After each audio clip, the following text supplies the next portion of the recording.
Bueno, hoy vamos a hablar del tercer capítulo del libro de Planeación Estratégica y Fundamentos y Aplicaciones de nuestro autor Hidalberto Chavarría. La idea central de este tercer capítulo es el análisis del ambiente externo, su importancia en la planeación estratégica. Este capítulo destaca que el análisis de ambiente externo debe ser continuo y actualizado y que en el entorno de la organización está en constante cambio. El autor nos enfatiza que el éxito de la planeación estratégica depende de la capacidad de la organización para anticipar y responder a los cambios del entorno externo. En este tercer capítulo también nos explica la relación entre ambiente externo y la estrategia de la organización y cómo los cambios en el ambiente externo pueden impactar significativamente en la estrategia de la organización.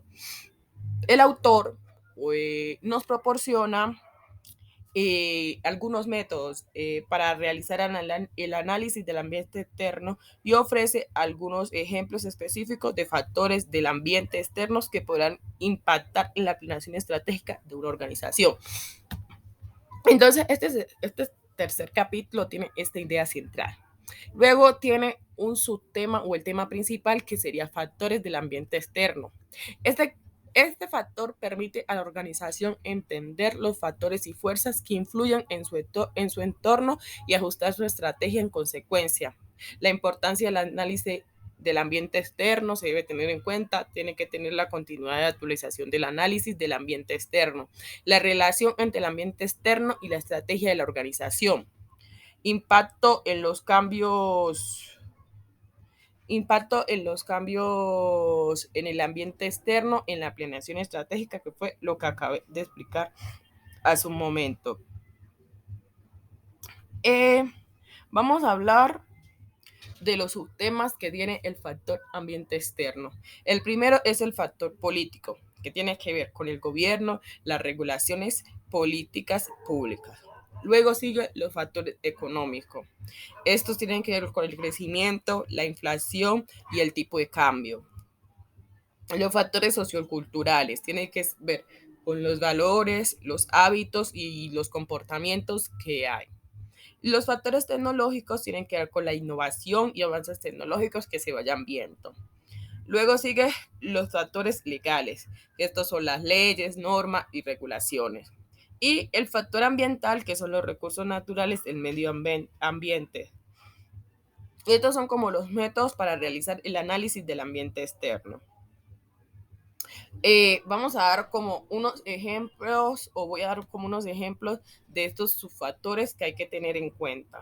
El factor político es como, un ejemplo es el cambio en la legislación, la estabilidad política, cambios en el gobierno, políticas públicas, regulaciones gubernamentales, entre otros. O sea, todo lo que tiene que ver con el gobierno literalmente.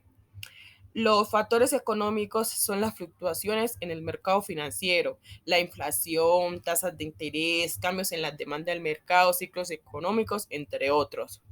Los factores socioculturales son los cambios en el estilo de vida, tendencias demográficas y creencias culturales, cambios en los valores y normas sociales.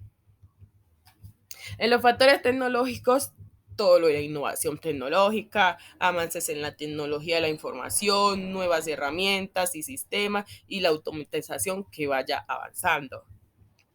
En los factores legales, cambios en la regulación de la industria, leyes laborales, regulaciones ambientales, leyes físicas y así sucesivamente.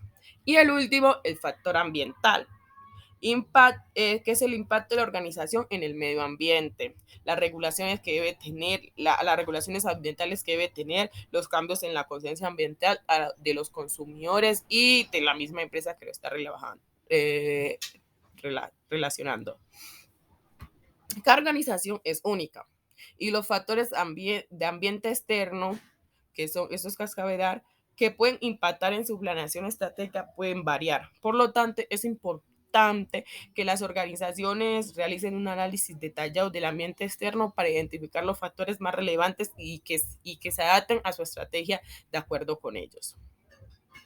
En conclusión de este tercer capítulo del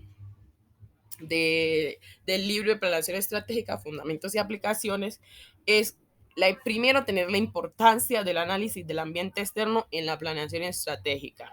Segundo, la necesidad de realizar un análisis continuo y actualizado del ambiente externo. Tercero, la relación entre el ambiente externo y la estrategia de la organización. Y cuarto, el impacto de los cambios en el ambiente externo en la planeación estratégica. Esas son como las conclusiones que yo saqué a leer este tercer capítulo. Y un resumen claro de este tercer capítulo y de mi mapa conceptual es que nuestro autor destaca la importancia del análisis del ambiente externo en la planeación estratégica y cómo la capacidad de la organización para adaptarse a los cambios en el entorno externo es fundamental para su éxito. Muchas gracias.